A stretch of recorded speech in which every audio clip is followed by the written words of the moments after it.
사람을 위해서도 죽으신 것이다. 네, 그분의 죽으심은 모든 사람을 위한 것이다. 모든 사람의 생명이 다 귀하다는 뜻이죠. 그래서 주님은 다른 사람의 생명을 사랑하고 존중히 여기라고 하셨습니다. 이게 서로 사랑하라는 계명이죠. 심지어는 원수들의 생명까지라도 사랑하라고 축복하라고 하셨죠. 그러므로 우리는 다 자신의 생명을 존중하고 소중히 여길 뿐 아니라, 여기도 여길 뿐이 아니라, 다른 사람들의 생명 역시 존중하고 소중히 여겨야 한다. 로마서 12장 10절에는 형제를 사랑하여 서로 우애하고 존경하기를 서로 먼저 하라. 자, 타인의 생명을 존귀하게 여기는 것도 역시 12가지 방법을 그대로 적용하면 되죠. 나를 존귀하게 여기던 대로 하면 된다. 그래서 예수님은 이웃을 사랑하되 자기를 사랑하듯 하라고 하신 것이다. 전장에서 나를 존귀하게 여기던 내용을 다른 사람에게 그대로 적용을 해보자. 자, 우선 첫째는 뭐예요? 상대방의 존귀한 가치를 인정해 주는 거죠. 이유는 세 가지. 첫째는 존재의 배경, 둘째는 창조의 과정, 셋째는 그래서 이제 그렇게 늘 이제 인정하는 거죠. 저 사람은 하나님을 닮은 존귀한 사람이야. 저 사람은 천하보다 귀한 존재야. 이걸 항상 말하고 생각하고 행동하고. 둘째, 감사하기. 그가 있음에 감사하라. 비록 마음에 들지 않는다 해도 감사할 조건을 찾는 거죠. 바울 사도는 항상 그의 편지에서 상대방을 인하여 감사하다. 여러분을 인해서 감사하다. 항상 감사해. 장사하는 사람은 누가 있어야 좋죠? 그러면 고객이 있어서 항상 뭐 해야 돼요? 감사해야 돼요. 고객 알기를 우습게 보면 안 되고 항상 저의 고객이 있어 주셔서 너무 감사하다. 당신이 있어 너무 감사하다. 옆에 계신 하나님께 감사한다. 예의 지키는 거. 자, 예의의 기본은 뭐라고 그랬어요? 인사. 그래서 인사 잘하는 거죠. 안녕하세요. 오늘도 함께 일하게 돼서 영광이에요. 여보 안녕. 오늘도 행복한 하루 되길 바라요. 안녕하세요. 존경하는 선생님.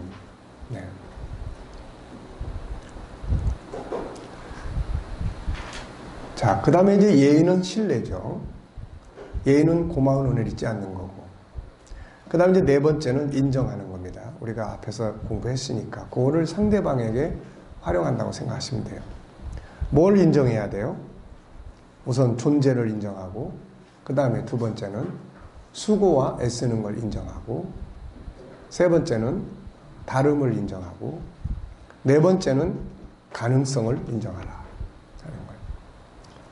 다섯 번째는 이제 연구하고 이해하는 거죠. 그래서 나에 대해서 연구하는 것처럼 하나는 창세기 1장 27절에 하나님의 형상의 특징들에 대해서 공부를 하고, 하나는 3장. 그래서 상대를 잘 아는 것이 승리의 길이죠. 지피지기하면 백전백승이다. 상대를 알고 나를 알면 100번 싸워서 100번 이긴다. 이런 말이죠. 자, 창세기 1장 27절을 알면은 상대방에 대해서 어떻게 할 것 같아요? 저 사람 좋은 사람이야. 저 사람도 잘 할 수 있어. 저 사람도 희망을 가져야 돼. 근데 창세기 3장은 이해할 수가 있죠. 긍휼히 여길 수가 있어요. 그 다음에 소중히 여기기. 상대가 가지고 있는 모든 것. 자, 이 82페이지 보면은 상대방의 현실, 그대로는 상대방의 시간, 이런 거 존중히 여겨주면 약속 잘 지켜줘야 되고, 그렇죠. 상대방의 관심사에 대해서 관심을 가져라. 환경, 과거, 현재, 미래. 상대의 일, 사명, 그의 가족, 친구, 그의 장점, 약점, 아픔, 그의 성공과 실패, 비전, 목표, 과정. 비록 그것이 보잘것없는 것처럼 보일지라도 그걸 소중한 보물로 인정해주고 존중해줄 때 상대방은 행복하고 더욱 발전하게 된다. 물론 자기 것을 존중해주는 사람과 좋은 관계를 갖는 건 당연한 일이죠. 칭찬하고 자랑하고 높여주기. 칭찬은 아주 중요한 관리 능력이에요. 세상도 칭찬은 고래를 춤추게 한다. 자, 앞에서 우리가 다 살펴봤습니다. 8번째는 아끼고 보호하고 치유하기. 그래서 치유하는 말, 자유케 하는 말의 능력을 키워라. 2번째, 상대의 아픈 감정을 이해하는 능력을 키워라. 3번째, 치유하기 위해서 필요한 것들이 뭔가. 이런 걸 좀 잘 기억해 두면 이렇게 한번 해보세요 라고 할 수 있죠. 배려하고 격려하고 기다려주는 거죠. 10번째는 재능, 장점 개발하고 발전시켜주는 거. 나머지 방법은 다 똑같습니다. 자기 재능을 찾아서 개발하는 거나 다른 사람의 장점을 찾아서 개발해 주는 거나 다 그래서 그대로 보시면 되고 88페이지 역시 성실하고 신뢰 통장 올바르게 활용하기. 자, 89페이지 맨 밑에 다른 사람의 생명을 존중히 여기는 결과는 어떻게 나타납니까? 우선 자기 자신이 평안해요. 행복합니다. 다른 사람을 존중히 여겨주면 내가 행복해요. 편안해요. 다른 사람을 싸우면은 내가 우선 나를 들들 볶아야 돼. 다른 사람을 존중히 여기는 것이 곧 나의 존귀함을 나타내고 성장시키는 일입니다. 나의 존중함을 받는 상대가 행복한 거죠. 그리고 생명을 우리에게 주신 하나님께서 기뻐하시고 모든 생명의 주인이 하나님이기 때문이며 예수님이 모든 생명을 위해 죽으셨기 때문이에요. 결과적으로는 뭐예요? 인간관계가 아주 좋아집니다. 그리고 우리가 이런 걸 이제 잘하면 이제 교회가 좋은 소문이 나죠. 교회가. 네, 참 좋은 교회다. 네. 결국은 그래요. 교회 안에 어떤 자원들이 있느냐에 따라서 왔다가도 가버리고 들어오기도 하고. 그게 분위기잖아요. 네. 그러면 자, 넘어가겠습니다. 자, 7장. 사랑하고 존중해야 할 만물의 생명. 자, 그러니까 결국은 창세기 1장 27절부터 31절까지가 결국 G7의 목표고 또 우리가 회복하고 만들어 가야 될 인생의 성공적인 그런 영역이에요, 이게. 4가지. 관계. 나와 하나님. 그 다음에는 나와 나 자신. 그 다음에 나와 사람. 그 다음에 나와 만물, 환경, 상황. 이런 거예요. 결국은 이제 이렇게 보시면 될 것 같아요.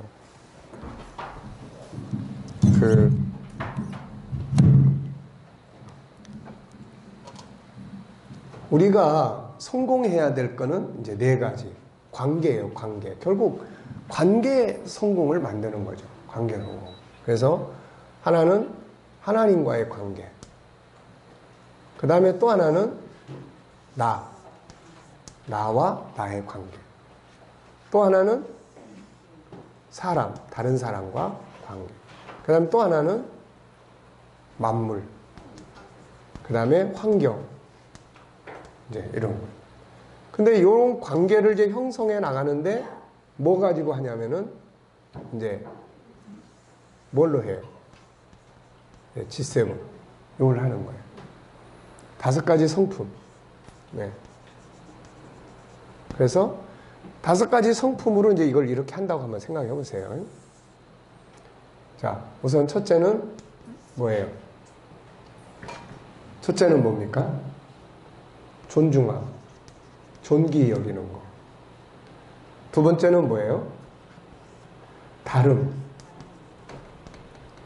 다름 속에는 뭐가 들었어요? 다름의 중요성, 비교하지 말 것, 그 다음에 자기 장점 찾고, 또 주도적인 삶을 살고, 좋은 파트너십. 네. 이런 게 이제 이렇게. 그 다음에 3번째는 뭐예요, 이제? 재능 개발하는 거예요. 자기 재능을 개발해서 사람에게 사용하고, 만물에게 사용하고, 하나님 섬기는 데 사용하고, 나하고의 관계에 사용하는 거예요. 그 다음에 이제 4번째는 뭐예요, 이제? 인격성 안에 들어가서 생각. 네. 요걸 이제 생각하는 거죠, 요걸. 그 다음에 5번째는 뭐예요? 자유. 치유. 네. 요거를 이제 그렇게 하는 거야. 그 다음에 6번째는 소통. 하나님과의 소통, 나 자신과의 소통, 그 다음에 만물과의 소통, 뭐 다른 사람과의 소통. 네, 소통. 그 다음에 7번째는 뭐예요, 이제? 영성. 그러니까 하나님과의 은혜 아래서 다 다루는 거죠. 그 다음에 8번째는 뭐예요? 성품. 네. 성품으로 이제 이걸 다루는 거예요. 그 다음에 9번째는 컨설팅. 점검. 네. 그 다음에 10번째는 사랑성. 그 다음에 11번째는 이제 생명의 존중. 생명 존중. 삶의 존중. 그 사람의 삶을 존중해주고 그 사람의 삶을, 그 사람의 생명을 존중히 여겨주는. 그 다음에는 뭐예요, 이제? 천국의 관점. 네. 그 다음에는 네, 중국인의 삶, 문화. 그리고 14번째는 변화와 발전. 15번째는 행복의 네. 그러니까 이제 이거를 이게 도구야, 이거 도구. 그러니까 이 도구를 갖다가 이걸 사용하는 거죠. 존중히 여겨. 나를 존중히 여겨. 그럼 존중히 여기는 방법은 뭐예요? 12가지. 이 방법. 딴 사람을 존중히 여겨. 여기는 방법이 이래요. 마음을 다해서 이걸 다 해가지고 하나님을 존중히 여겨. 네. 결국은 창세기 1장 27절, 28절에 4가지 관계. 그리고 그걸 하는 방법은 이제 이거예요, 이거. 이거 가지고 이거 하는 거예요. 잘 이해됐어요? 네. 그래서 이 개념을 우리가 잘 갖는 것이 아주 중요해요.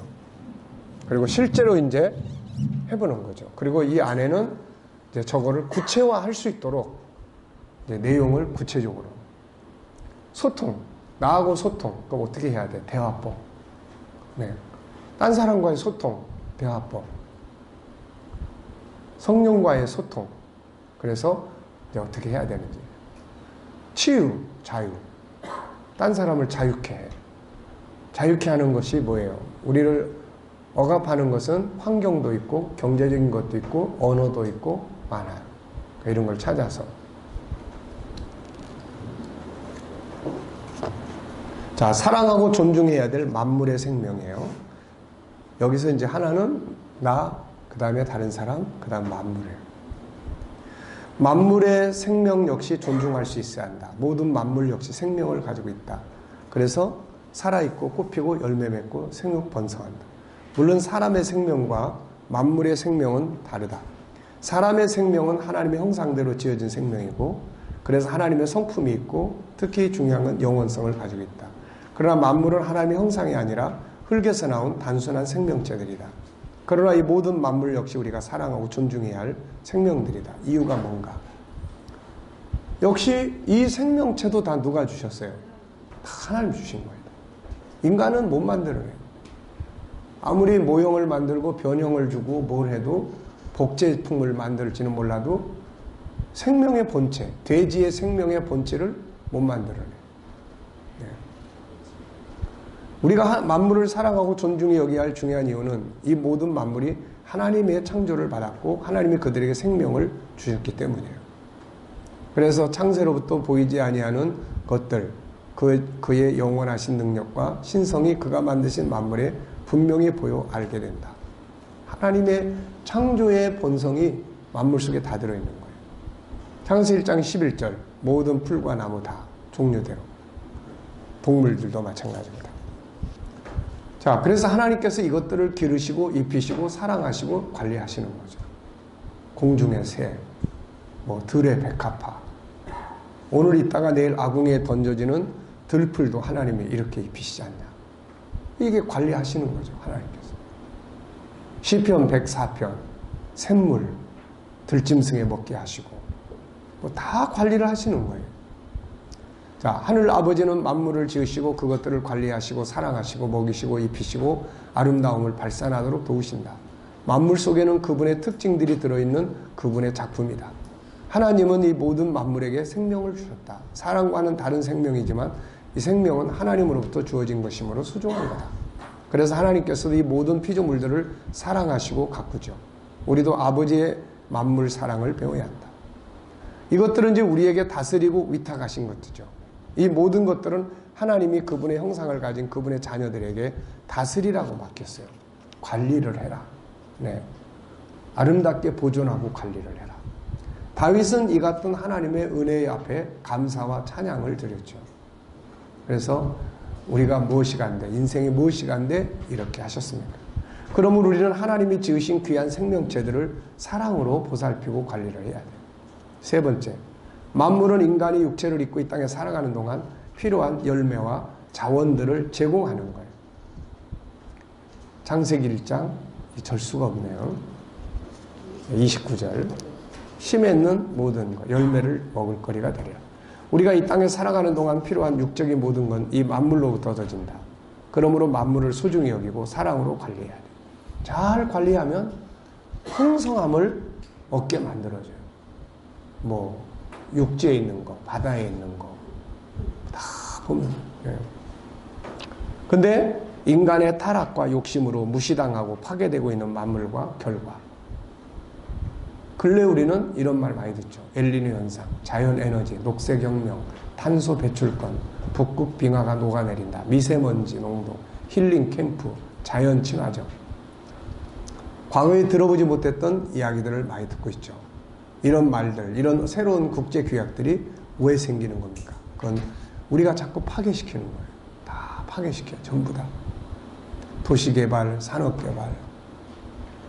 이것도 균형 있게 하는 게 아니라 전 세계가 컨트롤 박스를 가지고 이거를 컨트롤할 수 있는 그런 걸 가지고 해야 되는데 나라마다 다 다르고 지역마다 다 다르고 그러니까 국가적으로도 통합이 안 돼 이게. 그러니까 뭐 지자체가 발전하면서 자기 지자체의 발전이라는 거를 우리나라는 발전 그러면 잘 보존하는 발전을 생각을 안 하고 다 그냥 파헤치고 그런 걸 발전이라고 생각을 해요. 네. 결과가 심각하게 오는 거죠. 자, 그래서 결국 대기 오염, 뭐 자연재해, 가뭄, 기근, 홍수 뭐 이런 게 엄청나게 일어나게 되는 거죠. 인간이 식물을 관리하면 그것들은 인간에게 보답으로 과실을 돌려준다. 그렇다면 반대로 식물을 파괴하면 사라지고 인간은 아무것도 얻을 수 없고 결국은 죽게 된다. 자연은 수많은 생명의 자원과 재료를 제공하고 있죠. 다시 말하면 인간은 자연 속에서 살게 되었다는 말이다. 인간의 영혼은 하나님으로부터 나왔으니 하나님으로 말미암아 살게 되고 육체는 흙에서 나왔으니 흙에서 나온 것들을 먹어야 하고 오염되지 않은 물, 공기를 마셔야 한다. 그래야 건강을 지킬 수 있다. 그런데 현실은 어떤가? 이 모든 것들이 오염되어 인간을 공포에 떨게 하고 있어요. 안타까운 것은 자연보호, 자연사랑 등이 특정한 단체가 어떤 이벤트처럼 하고 있는 거죠. 이게 늘상 생활이 돼야 되는데 청소년들, 청년들, 아이들 지금도 많은 사람들이 쓰레기나 담배꽁초 아무데나 버리고 먹고 마신 거 아무렇게나 버리고 휴가철 끝나면 들과 산과 바다에 강한 온통 버리는 쓰레기들로 뒤덮이고 비가 오는 계절에는 많은 기업들이 버리는 산업오물과 폐수들과 강가산이 몸살을 앓고 있고 그러면서도 한편으로는 오염되지 않은 깨끗한 자연환경을 찾아다니는 모순을 범하고 있죠. 어디가 깨끗해? 작년에 자기가 깨끗한 데 가서 다 버려놓고 와가지고 또 새로운 깨끗한 데를 또 찾아가. 어디서부터 시작해야 하는 걸까? 창조의 질서를 바로 아는 데서부터 시작해야 한다. 하나님의 형상을 아는 데서부터 시작해야 한다. 우리는 하나님의 형상을 가진 그분의 자녀다. 만물은 아버지께서 만드신 소중한 작품들이고 그 만물을 사랑하시는 하나님은 그것들을 관리하시고 통치하세요. 그래서 우리가 예수 믿는 믿음, 하나님의 자녀로서의 삶, 하나님의 나라의 삶. 우리는 보통 사명 그러면은 뭘 주로 생각하죠? 개인이 세상에 나가서 하나님으로부터 주어진 어떤 업무를 보는 것은 사명이라고 생각을 안 해요. 이게 굉장히 왜곡된 생각이에요. 우리는 사명 그러면 뭘 생각합니까? 목사 되고 전도사 되고 또 그래서 나중에 실업자 되고. 네. 어떻게 보면 그거를 사명이라고 생각을 해요. 이거. 원래 일이라는 말 있잖아요. 일.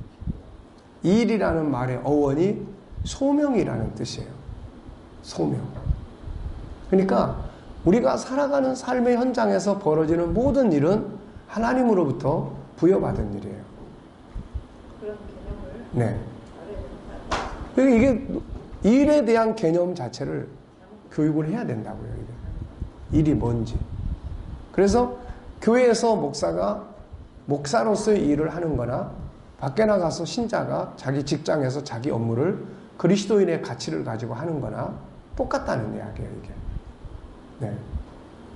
이런 가치 기준을 가져야 현장에 가서 자기가 하는 일을 신앙 안에서 가치 있게 하고 오히려 하나님이 살아계신다 안 살아계신다는 거는 교회 와서 목사 이야기를 듣고 하는 게 아니라 그 사람들이 살아가는 삶의 현장에서 그걸 보고 야 진짜 하나님 계시나 보다. 그 현장이에요. 현장이. 그래서 유대인들의 노동의 개념은 우리하고 많이 다르죠. 그래서 그 사람들은 노동을 하나님 노동 자체를 왜 일하냐? 하나님이 일하시기 때문이다. 그래서 일을 안 하는 사람은 종교인이라고 생각을 안 해요. 종교인은 일을 해야 되는 거예요. 일이 하나님이 일을 하고 계시니까. 예수님도 아버지가 일하시니 나도 일한다. 네. 그래서 그런 부분들을 우리가. 그러니까 이런 것들을 잘 관리하는 것 자체가 인간이 하나님으로부터 부여받은 뭐예요? 사명이에요, 이거. 사명. 만물을, 하나님이 만든 거를. 어떤 거는 하나님의 이름을 찬양하고, 하나님이 만들어 놓은 것들은 가서 막 무시하고 더럽히고, 이거는 우리들의 잘못된, 편협된 생각이지, 하나님을 존중하는 사람들은 만물도, 사람도 다 존중해 여기는 거예요. 네. 그런 속에서 아름다운 천국이 이루어지는 거고, 삶의 현장이 아름답게 열매 맺게 되는 거죠. 만물의 생명을 사랑하고 소중히 여겨야 한다. 만물 속엔 생명이 들어있다. 그래서 그것들도 아픔을 느낀다. 우리가 사랑의 말을 해주면 그것들은 건강하게 성장하여 좋은 결과를 돌려준다. 물, 나무, 식물, 동물들은 우리가 존귀한 말들을 들려주면 아름답게 만들어지죠. 이것은 많은 임상실험을 통해 확인된 부분들이에요. 우리가 무시하고 짓밟으면 만물은 아파하고 고통스러워하며 죽어 없어져 갑니다. 사도 바울은 이 부분을 피조물이 허무한데 굴복하면서 탄식하고 있다. 이렇게 이야기하죠. 그는 피조물들의 아픔과 탄식을 말합니다. 아이들에게 꾸중과 무시하는 말을 해보라. 아이들은 병들고 탄식하고 제대로 자라지 못한다. 자연 만물도 동일하다. 우리가 존귀하게 여기면 만물은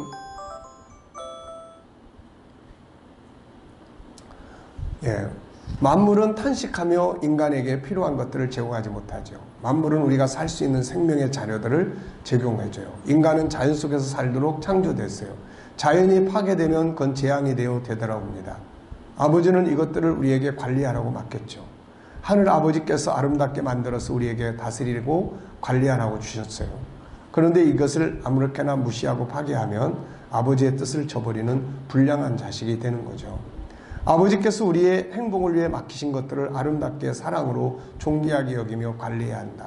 그러므로 우리는 자연 속에 있는 만물 하나하나를 소중히 여기고 사랑해야 한다. 아끼고 관리해야 되는 거죠. 인간은 이런 협약을 만들어 놨어요. 1972년에 유엔 인간 환경회의는 인간은 품위 있고 행복한 생활을 가능하게 하는 환경 속에서 자유, 평등 및 쾌적한 생활 조건을 누릴 기본적 권리를 가지며 라고 해놨어요. 이게 무슨 말입니까? 이거는 인간은 오염되지 않은 환경과 자연 속에서 행복을 누리도록 창조된 존재라는 거예요. 이게 원본은 창세기 1장 27절로 31절이에요. 네. 기억해두자. 인간의 영혼은 하나님으로 말미암아 살게 되고 육체는 오염되지 않은 자연 속에 살도록 되어 있다. 존귀함이라는 도구를 자연, 식물 하나하나 환경보호에 사용해보자. 그것들은 당신의 심리에 육체의 삶의 중요한 선물들을 열매로 준다. 자, 자연 만물을 존중히 여기기 위해서 우리가 해야 될 일들, 역시 소중한 생명을 가지고 있음을, 소중한 가치를 가지고 있음을 인정하고 감사하고, 자연에게도 예의가 필요해요. 우리가 예의가 필요해요. 나뭇가지 아무렇게나 꺾는 거라든지 아무렇게나. 네, 그래서 이런 것들을 조의해야 돼요. 이거. 만물의 존재와 그것들의 수고와 열매를 인정하고 감사하자. 때 되면 꽃 피고 열매 맺고 인간에게 필요한 수많은 자원을 제공하고, 우리는 그 자원들을 먹고 마시고 사용하면서도 제공하는 만물에게 별로 고마움을 전하지 못하죠. 그것들 하나의 생명을 인정하고 열매를 맺기 위한 수고를 인정해주고 고마움을 나누고 칭찬하고 사랑하고 존중히 여기면 그것들은 더 좋은 것들로 우리에게 돌려줍니다. 이걸 뭐라 그래요? 상대성 원리라고 하죠. 사무엘상 2장, 여기도 절수가 빠졌네요. 30절인가요? 나를 존중히 여기는 자를 내가 존중히 여기고 나를 멸시하는 자를 내가 경멸하리라. 네, 그래서 곶자왈 이야기 했습니다. 제주도 곶자왈. 네, 이 주인이 이제 서울에서 이제 은행원으로 일하다가 뇌졸중으로 쓰러져서 한쪽을 못 쓰는 가운데 여기 내려가가지고, 원래 이분이 여기를 옛날에는 이 땅에, 요즘에는 이게 가치가 엄청 높아졌어요. 곶자왈이라는 게 그 용암이 흘러내려오면서 이렇게 멈춰있는 지역이에요. 이게 용암이. 그래서 뭐 가시덩굴밖에 안 나. 근데 세월이 흘러가니까 여기에서 농사는 못 짓는데 그 뭐라 그럴까요? 온도의 변화도 심하고 그래가지고 여러 지역에서 생성하는 식물들이 나타나.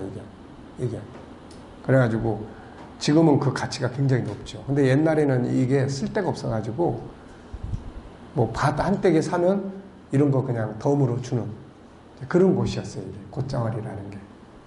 근데 이분은 이제 그걸 와서 개발한다고 해서 뭐 없애는 게 아니라 길을 닦고 이름 하나하나를 붙이고 그러면서 잘 가꿨어요.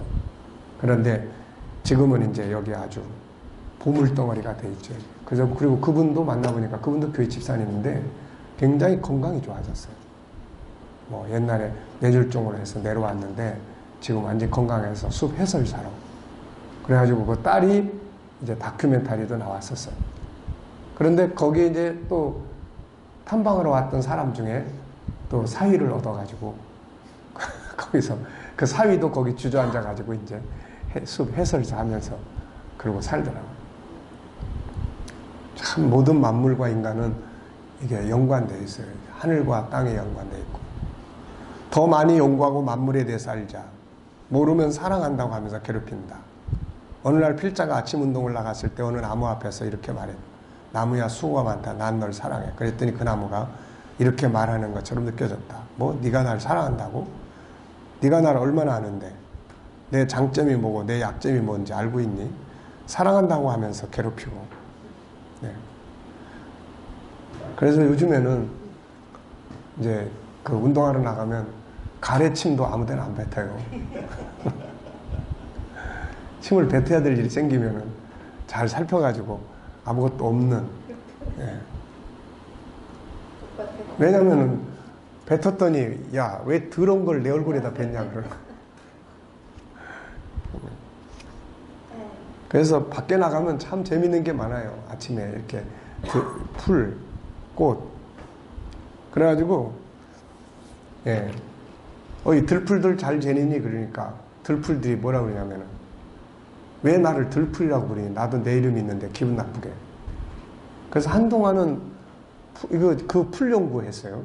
그리고 요즘에도 이제 이거 가지고 가서 딱 꽃이 필 때 이제 보면은 아 얘가 뭔 꽃이구나 하는 거를 이제 알게 되죠. 이름 많이 알겠네요. 많이 잊어버리죠 그래도. 잊어버려요. 아 잊어버리죠. 예. 근데 보면은 뭐 별 이름이 다 있어. 어떤 거는 뭐 개똥 무슨 꽃 뭐. 애기똥풀. 맞아. 애기똥풀 또 뭐. 개발똥 또 어떤 거는 뭐 붉은 토끼풀 그거 안 잊어버렸어요. 붉은 토끼풀 뭐. 그러니까 참 하나님께서 이 만물을 교육 도구로 다 만들어 놓으신 거예요. 요즘 엄마들이 그런 걸 이제 사용하는 방법대로 훈련해서 아이들을 데리고 나가서 그냥 데리고 오는 게 아니고 그런 걸 다 교육을 하는 거죠. 그런 거 하나하나에 하나님의 선물을 넣는 거죠. 그렇죠. 약속을. 네. 그 안에 특징이 있고 그걸 연구해내는 사람들이 약재를 발견해내는 거고 사람을 치료하는 데 도움이 되는 거고 네. 소중하게 여기고 그 다음에 소중하게 사용하자. 만물이 가지고 있는 특징들이 뭔지 그 안에 자원들이 뭔지 알고 그걸 소중하게 사용해야 한다. 높여주고 자랑하고 칭찬하고 네. 풀들도 칭찬하고 그러면은 이쁘게 잘 크죠. 동식물이다. 아끼고 보유하고 치유해주자. 그것들도 아픔을 가지고 있음을 기억하자. 여기에 인젤리라는 사람, 딸이 의자하고 부딪히니까 가서 의자도 위로해주는. 이런 게 이제 인성교육이에요. 이런 게 어렸을 때부터. 그러면 상대방도 아픔을 가질 수 있다는 것을 알죠. 이런 게 없이 커놓으면 나중에 커서도 이제 뭐 상대방이 아프다는 건 전혀 생각하지 않고 자기주의로 살죠. 보호하고 아끼자. 그 다음에 격려하고 배려하고 기다려주자. 좋은 점들을 찾아서 개발하고 발전시켜주자. 우리 인삼 키우시는 박 목사님 잘 아시겠죠? 예, 그 보통 몇 년근을 제일 비쌉니까? 6년근. 기다려주는 거죠. 6년 동안은 기다려줘야 쓸모있는 작품이 돼주는 거예요.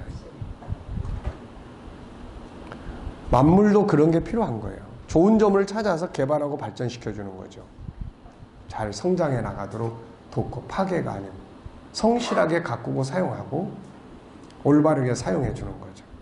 그러니까 결국 이 12가지는 존귀함의 의미는 뭐 나뿐만 아니라 상대방, 만물, 뭐 내가 공부하고 있는 학업, 뭐 학업도 이렇게 존중이 여겨서 하면 잘하게 돼 있어요. 다 부딪혀 있는 어떤 환경 이런 것도 내가 소중히 여기고 이런 공식을 활용해서 적용을 할 부분들을 찾으면 그 나쁜 환경이 다 우리에게 좋은 그런 축복의 도구가 되게 되는 거죠. 자, 8장으로 넘어가겠습니다. 구원받고 보호받아야 될 생명, 성장해야 할 생명. 이번에는 우리가 이제 생명의 정체에 대해서 우리가 생명 많이 그러는데 실제로 생명이라는 게 뭔지 여기에 대해서 우리가 많이 이야기하고 있어요. 자, 우리가 가지고 있는 가장 큰 재산은 뭐예요? 자기 생명이야. 온 천하를 얻어도 자기 생명을 잃어버리면 다 소용없는 거예요. 이건 누구도 대신할 수 없는 하나밖에 없는 거죠. 육체의 부분들은 서로 이식할 수도 있는데 생명은 이식이 안 돼. 이거는 네, 뭐 심장도 이식하고 뭐 간도 이식하고 요즘은 다 그런 것들 하는데 이게 생명은 안 되는 거예요. 이 생명은 하나밖에 없고 네, 영원한 것이며 하나님을 닮은 하나님의 형상이며 만물을 다스릴 수 있는 능력을 가지고 있고 천하보다 귀하고 하나님으로부터 선물로 받은 거예요. 이런 위대한 생명이 이게 창세기 1장 이후로 나 같은 생명은 하나밖에 없는 거예요. 예, 앞으로도 없는 거예요. 예. 그러므로 우리는 이 생명에 대해 올바로 알아야 되며 올바로 관리하고 사용할 수 있어야 한다. 이제 우리의 생명이 가지고 있는 세 가지 중요한 특징을 살펴보자. 생명을 가진 자들은 꼭 알아야 하고 활동해야 돼요. 첫째는 구원받아야 될 생명. 이 하나밖에 없는 생명. 둘째는 성장해야 할 생명. 세 번째는 보호받아야 될 생명. 구원받아야 될 생명. 에덴 동산에서의 생명체. 에덴 동산에서 하나님과 하와가 처음 받았던 생명은 죄 없는 생명이죠. 네. 그래서 생명이 가지고 있는 능력 앞에 만물이 순종했고 생명 속에 있는 아름다운 성품들은 그대로 활용이 되죠. 결과는 아름다운 천국이 되는 거예요. 기쁨, 즐거움, 감사. 그 다음에 죄성을 가진 생명의 결과. 창세기 3장에서 마귀의 유혹을 받고 순종한 인간 속에 죄가 들어오죠. 그래서 이때부터 인간의 생명은 죄성을 가지게 되기 시작을 해요. 그 결과로 우리가 영원한 생명이 어떻게 돼요? 죽는 생명이 된 거예요. 죄가 들어오고 죄로 말미암아 사망이 왔다. 자, 내 생명과 하나님 생명의 단절. 죽음이라는 게 뭐냐 이거. 죽음은 이런 거예요. 죽음이라는 거. 하나님과 내가 단절되는 거. 관계가 단절돼. 하나님과 나의 관계가 끊어져요. 이게 관계가 연결이 돼야 되는데 부모와 자식이 처음에는 뭘로 연결되죠? 탯줄로 연결이 돼. 그 다음에 탯줄 딱 끊고 밖에 나오면은 뭐예요 이제 사랑으로 가족 관계로 연결이 돼. 그게 끊어지면 이제 고아가 되는 거예요. 그게. 내 생명 안에 있는 성품의 기능들이 죽어 이제. 이 생명 속에 이 영혼이라고 하는 이 생명 속에는 여러 가지 기능들이 있어요. 만물을 다스릴 수 있는 하나님의 그런 놀라운 능력인데 이걸 우리가 성품이라고 말하는데 이 기능들이 죽어 파괴돼. 이게 빛을 내지 못해. 어두워. 네. 그래서 이 영혼 속에 있는 생명의 능력이 나타나는 게 아니라 육체의 욕심이 나타나요.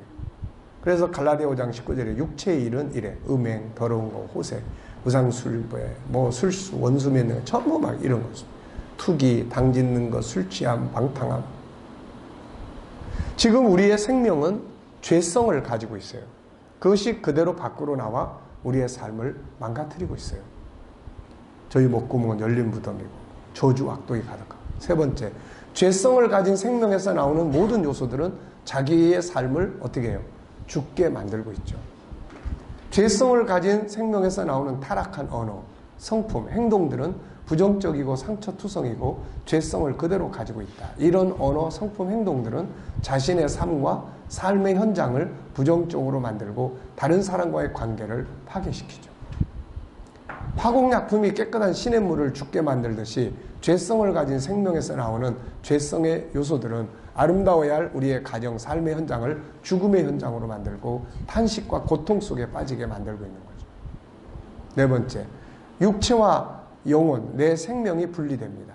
죄는 우리의 육체를 병들게 하고 마침내 자신의 생명체로부터 더 이상 머물지 못하고 분리하게 만들어요. 결국 죽음이라고 하는 건 육체와 생명이 이탈하는, 분리되는 아픔과 고통을 겪게 되는 거예요. 그래서 창세기 3장 19절에 너는 흙이니 흙으로 돌아간다. 베드로전서 1장 13절 나도 이 장막에서 떠날 날이 가까이 왔다. 욥기서 19장 26절 나의 이 가죽 이것이 썩은 후에 내가 육체 밖에서 하나님을 보리라. 이건 본래 창조 목적이 아니죠. 본래는 육체와 영혼이 하나 되어 생육 번성하다가 나중에는 변화되는 거죠. 이 샘플이 에녹과 모세예요. 그런데 죄는 육체를 병들게 함으로 그 생명이 그 안에 살 수 없게 되었고 생명이 결국은 육체를 떠납니다. 그 사람의 생명이 떠나가면 육체는 흙으로 돌아가는 거예요. 생명은 주신 하나님께로 갑니다. 전도서 12장 7절 흙은 여전히 땅으로 가고 신은 그 영은 주신 하나님께로 돌아가요. 주님 오시는 날 인류 역사가 완성되는 날 이 같은 죽음은 사라지게 되죠. 이건 창조의 목적이 아니기 때문에 그날까지 살아있는 사람들은 에녹과 엘리야처럼 변화되고 그 전에 죽었던 자들 생명과 육체가 분리되어 생명이 돌아갔던 자들은 예수님처럼 다시 생명과 육체가 결합하여 변화되고 그래서 영원히 살게 됩니다. 바울 사도는 이걸 아주 상세하게 설명을 했죠. 고린도서 15장 51절 이하에 또 대사로니가전서 5장 13절 5장이 아니고 이게 4장입니다. 4장 대사로니가전서 4장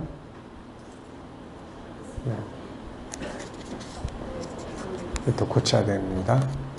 자, 그 다음에 영원한 생명이 영원한 형벌 속으로 들어가요. 이제 인간의 생명은 영원한 생명이에요. 영원. 이 생명은 한번 창조되면 없어지지 않아요. 그래서 영원한 생명이라고 불러요. 그러다 보니 죄성을 가진 이 생명은 이제 하나님 나라로 돌아가서 영생해야 되는데 못 가. 이제 본래는 그 나라에서 영원히 살도록 창조된 생명인데 그 나라는 죄가 없는 나라예요. 그래서 죄성을 가진 생명은 그 나라에 못 들어가요. 죄성을 가진 생명이 들어가는 형벌의 장소는 지옥이에요. 그래서 이곳은 가장 고통스러운 형벌의 장소예요. 영원한 형벌이고 이것을 둘째 사망이라고 이야기를 하죠. 계시록 21장 8절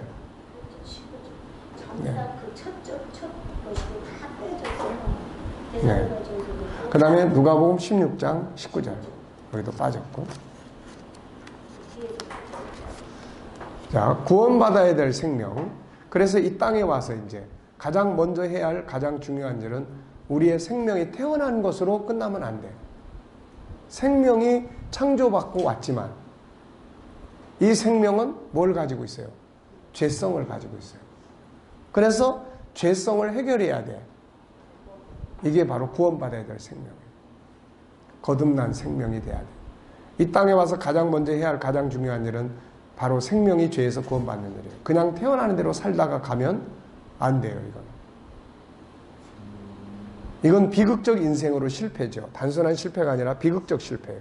그 사람은 차라리 태어나지 않는 것이 더 좋을 뻔한 사람이죠. 하나밖에 없는 나의 생명이 나 자신이 영원한 지옥불 속에 들어간다는 건 생각할 수 없는 일이죠. 세상 것들에서 실패하는 건 실패가 아니에요. 그건 결국 시간이 지나면 다 상관없으니까.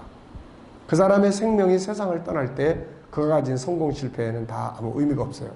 결국 남는 것은 그 생명이 구원을 받았느냐, 구원받은 생명을 가지고 있느냐, 아니면 구원받지 못한 생명을 가지고 있느냐. 결국은 이거예요. 남는 건. 구원의 방법이 뭡니까? 이건 어려운 게 아니죠. 믿음. 구원자는 예수님이에요. 예수라는 뜻은 구원자라는 뜻이죠. 왜 예수가 구원자인가? 그분이 우리 죄를 대신 지고 십자가의 형벌을 받으셨기 때문에 우리의 생명 속에 들어있는 죄성은 사람의 힘으로 해결할 수 없고, 아무리 노력해도 인간의 죄성을 인간 스스로 과학의 힘으로 그 어떤 것으로 해결할 수 없고, 이것은 오직 예수 그리스도의 대속의 은혜로만 이루어져요. 하나님이 그분을 대속자로 세웠기 때문에. 이분의 십자가의 대속을 믿는 자들이 구원을 받게 됩니다. 자, 구원받은 생명을 무슨 생명이라고 그래요, 이제? 새 생명이라고 해요. 죄에서 구원받은 생명을 새 생명 혹은 거듭난 생명이라고 말해요. 지금 우리는 무슨 생명을 가지고 있어요? 새 생명. 거듭난 생명. 로마서 6장 4절에도 우리로 또한 새 생명 가운데서 새 생명. 로마서 5장 17절에도 이제는 생명 안에서 왕노릇한다. 네. 또 뭐 의롭다 하심을 받아 생명에 이르렀느니라. 이게 전부 다 새 생명. 이제 중요한 것은 무엇인가? 예수 그리스도의 피로 죄사함을 받고 죽게 되었던 생명이 다시 살게 된 새 생명을 가진 자들은 이제 어떻게 해야 돼요? 당연히 뭐 해야 됩니까? 새 생명으로 살아야 되죠. 자, 요런 구조예요. 처음 생명. 네. 근데 죄성을 가졌어요. 그래서 이 땅에 태어날 때 우리는 다 처음 생명의 죄성을 가지고 있어요. 그래서 뭘 해야 돼? 구원받은 생명. 우리 자녀들이 지금 생명을 가지고 살아. 근데 그 생명이 구원받지 못한 생명을 가지고 살면 안 돼요. 야, 처음 생명은 이랬어요. 창세기 1장 2장. 하나님과 교제가 이루어지고 생명 속에 있는 성품이 사용되고 생명의 누림. 그래서 하나님과 교제하는 걸 제사장의 사명, 성품을 사용해서 세상을 다스리는 걸 왕지계라고 하고, 생명의 누림을 통해서 세상이 영원한 생명을 얻게 되는 거죠. 죄성을 가지고 왔어요. 창세기 3장부터. 하나님과의 관계 단절되고 우상숭배, 무신론. 생명 속에는 성품이 파괴되고 죄성의 성품이 지배해. 삶이 고통스럽게 돼요. 가정이나 이런 게. 생명의 죽음, 육체의 죽음, 영혼의 죽음. 자, 구원받은 새 생명의 상태는 이래요. 하나님과의 관계가 회복됐어. 다시 제사장의 사명, 하나님과 하나 됐고. 생명 속에 있는 성품이 파괴됐는데 죄성의 성품이 지배를 받고, 네, 요 상태는 그대로예요. 그래서 이제 생명의 회복이 이루어져야 돼. 육체의 죽음, 영혼의 생명 회복. 예. 자, 구원은 받았는데 여기서 문제는 뭐예요, 이제? 구원은 받았는데. 요거 이해됐어요, 지금? 자, 처음 생명은 이랬어요. 두 번째 생명은 하나님과 관계 단절됐고, 성품 다 파괴됐고, 생명의 죽음으로 육체와 영혼의 죽음이 됐고, 지옥 가고, 구원을 받은 생명은, 자, 하나님과의 관계는 어떻게 됐어요? 회복됐고. 근데 그 성품은 어떻게 됐어요? 그냥 있어, 이거는.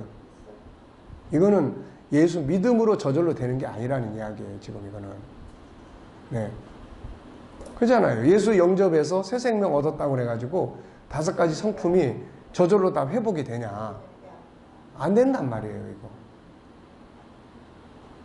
어째 이해가 안 되는지 눈만 껌벅껌벅하고 계셔. 오정품으로 회복을 시켜야 돼요.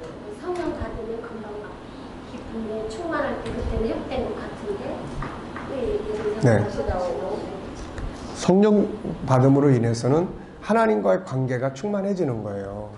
그런데 그렇다고 해서 5가지 성품이 저절로 싹 이렇게 되면 우리의 구원이 행위로 이루어져 버리는 거예요. 그렇죠. 필요 없는 거예요. 그러니까 구원받은 생명이라도 하나님과의 관계는 이루어졌는데 이건 법적 관계이기 때문에 5가지 성품은 망가진 상태다. 이거는 우리가 평생을 회복해 가야 되고 예수님 재림하실 때 완전히 회복이 되는 거예요. 이거. 그 다음에 3번째는 이제 생명의 회복은 뭐냐? 육체는 그냥 죽어. 이 세상이 그대로 있으니까. 근데 영혼의 생명은 회복이 돼서 천국으로 간다. 그런 이야기예요. 그래서 우리가 성장을 하는데 도대체 성장이 뭔지를 알아야 된다. 그런 이야기죠. 생명이 구원은 받았지만 생명 자체의 회복이 아니고 법적인 회복이에요. 생명의 요소들은 여전히 죄성으로 인해 파괴된 채로 있기 때문에 이 부분을 회복하고 성장시키기 위해서 힘써야 한다는 이야기예요. 다시 말하면 우리 생명이 이젠 죄에서 자유함을 얻었어 라고 하는 것은 법적으로는 회복이 됐어요. 그래서 법적으로는 너는 이제 의인이야 이렇게 된다고. 근데 실제로 우리가 가지고 사는 우리 영혼 속에는 5가지 성품이 죄에 의해서 파괴되어 있다. 그런 이야기예요. 이게. 그러나 내면의 세계는 여전히 죄성이 함께 있다. 그래서 하나님과의 관계는 좋아. 근데 삶에는 하나님의 형상의 성품들이 안 나타나. 이것 때문에 인간관계는 엉망진창이 되고 이러는 거예요. 이게. 밤새도록 기도해서 하나님과의 관계는 좋아. 한없이 좋아. 막 눈물 펑펑 흘리고 막 죽도록 충성하겠다고 막 행복하고 막 감사하고 그리고 내 몸 바치만이 아니라 막 자식들까지 다 바쳐가지고 자식들은 지금 잠자고 있는데 다 바친다고 혼자 기도하면서 지금 그러고 있는 거예요. 지금. 그리고는 이제 집에 와가지고는 자식들 다 바쳤는데 왜 신학교 안 가려고 그러냐고 막 싸우고 맨날 이게 뭐냐? 이게 이런 문제가 있는 거예요. 이게. 그래서 이제 감을 잡겠죠. 이제 뭐가 어떻게 돼야 돼 이제? 하나님과의 관계는 영적인 거는 더 충만하도록 노력을 하고 그 부분에서 우리의 영혼 속에 있는 하나님의 형상, 성품들이 커야 돼 이제. 그래서 성경은 계속해서 뭘 이야기해요? 성장해야 될 생명. 에베소 4장 13절 이하 보면은 그리스도의 장성한 분량. 예수님은 하나님과의 관계도 충만했지만 내면 속에 있는 하나님의 형상, 성품도 완전했어요. 그래서 그분 앞에 만물이 다스림을 받은 거예요. 이게. 그게 창세기 1장 27절, 28절의 완전한 모습이에요. 그게. 네. 영적 관계의 성장. 이거는 이제 성령 충만한 거예요. 기도, 예배, 말씀. 그래서 우리 성장은 2가지로 이루어져야 돼. 하나는 영적 성장. 기도, 예배, 말씀, 천국, 봉사, 헌신, 전도. 성령 충만. 또 하나, 생명의 요소인 5가지 성품은 이게 성장해야 돼. 이게 성장하기 위해서는 뭐가 필요해요? 훈련이에요. 교육과 훈련이에요. 성령의 감동과 함께 교육과 훈련. 그래서 세상의 리더십을 발휘하는 거예요. 소금과 빛이 되는 거예요. 이게 바로 2가지의 성장이에요. 근데 우리는 주로 어느 쪽을 지금 하고 있냐면은 주로 성령 충만. 네. 그리고 이제 요 바깥에 밑에 거를 하려고 하니까 이게 막 기독교가 아닌 것처럼 그렇게 생각을 하는 거예요. 그러니 참 이게 얼마나 답답한 일입니까 이게. 네. 자, 영적 관계의 성장. 죄사함 받은 생명은 하나님과 하나 될 수 있는 자격을 얻었어요. 그러므로 하나님께 가까이 나아가야 합니다. 이걸 통해서 성령으로 충만해지고 영이 건강해지죠. 이건 기도, 예배, 말씀, 봉사, 헌신, 복음, 나눔, 천국의 은혜를 통해서 이루어져요. 두 번째, 생명의 요소인 5가지 성품의 성장. 하나님의 형상을 가진 생명 속에, 영혼 속에는 하나님을 닮은 그분의 성품이 들어있어요. 이걸 키워야 돼, 이제. 이걸 안 키우면은 죄사함은 받았지만 죄성은 여전히 살아서 일을 해. 네. 이걸 키우지 않으면 아무리 생명이 구원받은 생명을 가지고 있다 해도 그의 삶을 지배하는 건 구원받은 생명이 지배하는 게 아니라 죄성을 가진 생명이 지배를 한단 말이에요. 그러면 구원은 받았지만 삶의 현장은 아무것도 달라지는 것이 없어요. 많은 사람들이 이런 상태에 머물러 있어요. 그래서 구원을 받은 성도들이 교회 생활은 잘하는데 가정생활, 사회생활, 인간관계, 교회 안에서도 맨날 싸우고 분쟁하고 목소리 크고 그냥 가만 보면은 기도 막 더 열심히 하는 사람들일수록 목소리가 크네 이거. 네. 딴 사람 막 무시하고 자기 잘난 척 해야 되고 이게 고린도 교회예요 이거. 그래서 고린도서 3장 여기도 절수가 빠지네. 1절 형제들아 내가 신령한 자들을 대한 것 같이 너희에게 말할 수 없어. 육신에 속한 자 곧 그리스도 안에서 어린아이들을 대한 것 같이 하노라. 3절에는 너희가 아직도 육신에 속한 자다. 왜? 시기와 분쟁이 있으니 어찌 육신에 속하여 사람을 따라 행함이 아니겠느냐. 이거 도대체 신령한 사람이라고 말할 수가 없는 거예요 지금. 뭐 방언하고 은사를 다룬 교회가 이 고린도 교회인데 그러니까 이런 문제가 지금 교회들마다 힘들게 하는 거예요. 네. 네. 고린도 교회도 이런 문제 때문에 갈등을 겪고 있었다. 하나님과의 관계는 성장을 해서 많은 은사를 받았지만 사람과의 관계에서는 여전히 죄성을 따르고 있어서 다툼과 분쟁을 일으키고 있다. 그러므로 이제 자기 안에 있는 생명의 성품을 공부해야 된다. 이 5가지 성품은 이게 뭐 어디 딴 데서 온 게 아니잖아요. 내 생명 속에 있는 요소들이란 말이에요, 이게. 우리가 달나라에 가면 달나라의 요소들이 있잖아요. 하늘, 땅 속에 들어있는 성분들. 그게 달을 구성하고 있는 거야. 지구는 지구 안에 구성하고 있는 요소들이 있단 말이에요. 우리의 생명체는, 영혼이라고 하는 생명체는 이 5가지 성품이, 이게 구성 요소예요, 이게. 네. 이게 없으면 동물하고 같아지는 거야. 이게 없으면. 그래서, 5가지 성품을 체계 있게 공부를 해야 돼, 이거. 그래서 지금 계속 고민을 저도 하고 있어요. 어떻게 이 5가지 성품에 대한 교육을. 제일 좋은 거는 교회가 아예 처음부터 이 5가지 성품 위에다가 교회가 건축이 다 만들어지면, 그리고 그게 체계화되고 조직화되면은 이게 얼마나 아주 훌륭하고 모델적인 그런 교회가 될 수 있겠어요. 근데 저 같은 경우도 이미 어떻게 보면 한쪽으로 치우쳐 있는 그런 교회를 세워놓고 그러다 보니까 너무 많은 아쉬움들이 있는 거예요. 사람을 또 태어나게 하고 만들고 들어오면 또 키우고 성장시켜가고, 그래서 사람들이 들어오고 또 키워지고 세상 나가서 소금과 빛이 되고 이런 것들을 위해서 기도하고 이런 구조가 막 만들어져야 되는데 그런 게 아무것도 없는 거야 이게.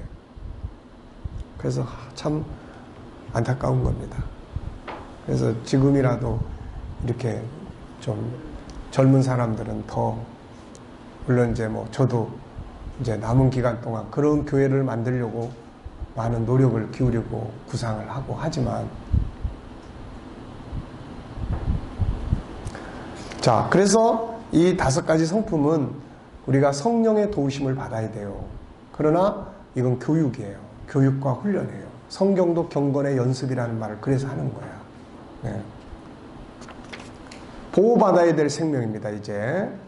그래서 우리의 생명은, 이 땅에 온 우리의 생명체는 하나는 뭐 해야 돼요? 구원받아야 될 생명체고, 또 하나는 성장해야 될 생명체고, 또 하나는 보호를 받아야 돼, 이 생명체가. 가장 중요한 이유는 우리의 생명을 파괴시켰던 우리의 적이 있어요. 이 생명을, 구원받은 생명을 파괴시키려고 하는 이 적이 있단 말이에요. 이게. 둘째는 우리의 생명의 다섯 성품이 때로는 어린 아이와 같아요. 이게 아주 미약해가지고 조금만 툭 치고 가면 그냥 다시 무너져. 네. 수많은 죄의 유혹들이 주변에 막 널려 있어요. 그래서 예수님도 악에서 보호해달라고. 네. 그리고 기도문을 가르쳐주고. 네 번째는 수많은 환경과 상황들과의 싸움이 있어요. 그래서 나 혼자의 내 생명 하나만 가지고는 이걸 다 싸워가기가 너무 힘들어요. 그래서 보호자가 필요한 거고 강력한 힘의 보호가 필요한 거예요. 그래서 성경은 우리에게 강력한 보호를 설명하는데 첫째는 성령의 역사, 말씀의 방패와 칼, 다섯 가지 성품의 내적 강화, 믿음의 동역자들, 주변의 환경. 네. 자, 성령의 역사는 강력한 보호자죠. 예수님은 제자들을 떠나면서 그들을 보호하기 위해 보혜사를 보내시겠다 약속했는데 보혜사 성령은 우리의 강력한 보호자예요. 네. 그 다음에 말씀이 우리를 보호하죠. 근데 문제는 말씀을 안 읽으니까 문제예요. 이거를 읽고 암송하고 묵상하고 그걸 보호를 받아야 되는데 말씀의 보호를 받아야 되는데 보호를 안 받아. 이거 다 그냥 노출돼 있어.